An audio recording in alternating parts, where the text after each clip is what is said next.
The Irish Innocence Project is part of the Innocence Network. It deals with people who are wrongfully convicted or wrongfully incarcerated. It's the only project in the world whose home is a 200-year-old former prison, where we know that at least one man, a man by the name of Joseph Poole, was wrongfully convicted and hanged here and is still buried somewhere on the campus. The project has now 21 student caseworkers. Those caseworkers work on files that we procure of people who are in prison or have been in prison who say they've been wrongfully convicted.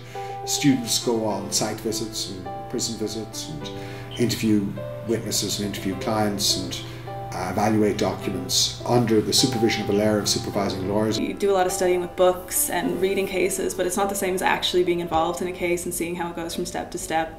And it really kind of humanizes the whole thing.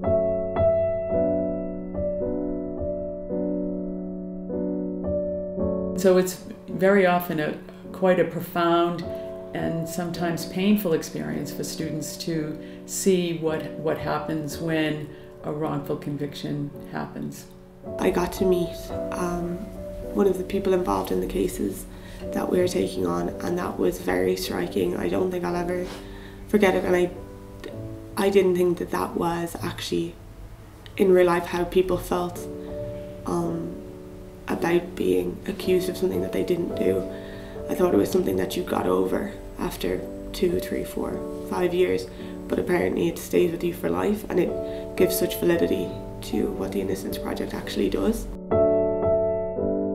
Harry Gleeson was my granduncle, and he was executed in April of 1941 for a murder he did not commit. Harry was a farm manager on his uncle's farm down in New Inn, and on his usual daily routine in the morning of walking his hounds, he came across the brutally murdered body of Mary Moll McCarthy on his uncle's land. Within 5 months, Harry was charged and convicted and executed. People may look at it, it's 73 years ago, why would you bother?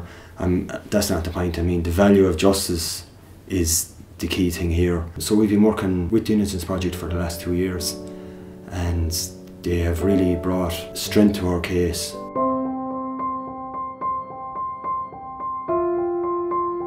How is it that, a jury or a judge could find somebody who's completely innocent, guilty of something they didn't do?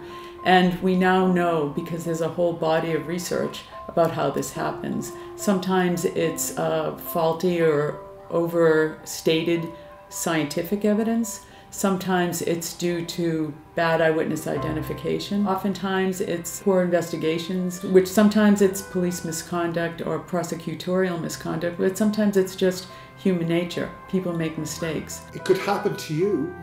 It could happen to anybody. False allegations, false convictions. The stories multiply after a period of time. Wrong place, wrong time, wrong profile, wrong personality.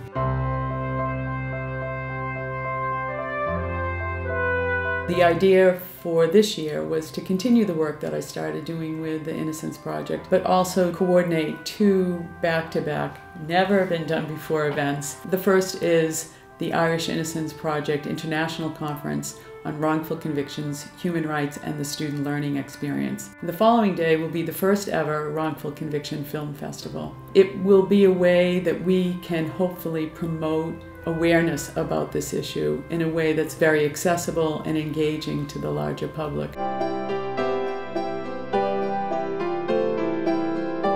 We often get accused and say, well, why aren't you helping victims of crime? Someone who's wrongfully convicted is a victim of crime, is a victim certainly. The problem with a lot of the police and state structures, and it's a problem in this country, is it's all about results. That's not a good way to run a legal system. It's about getting to the truth. And justice. And since it could happen to you, and since if you have a belief in justice and the truth, the Innocence Project is worth supporting. If we have money coming in and we have financial support, we can do so much more of this work. We'd like to increase the number of visits to see prisoners on whose cases we work. It will also underwrite this conference and film festival, which we believe will have a huge impact internationally.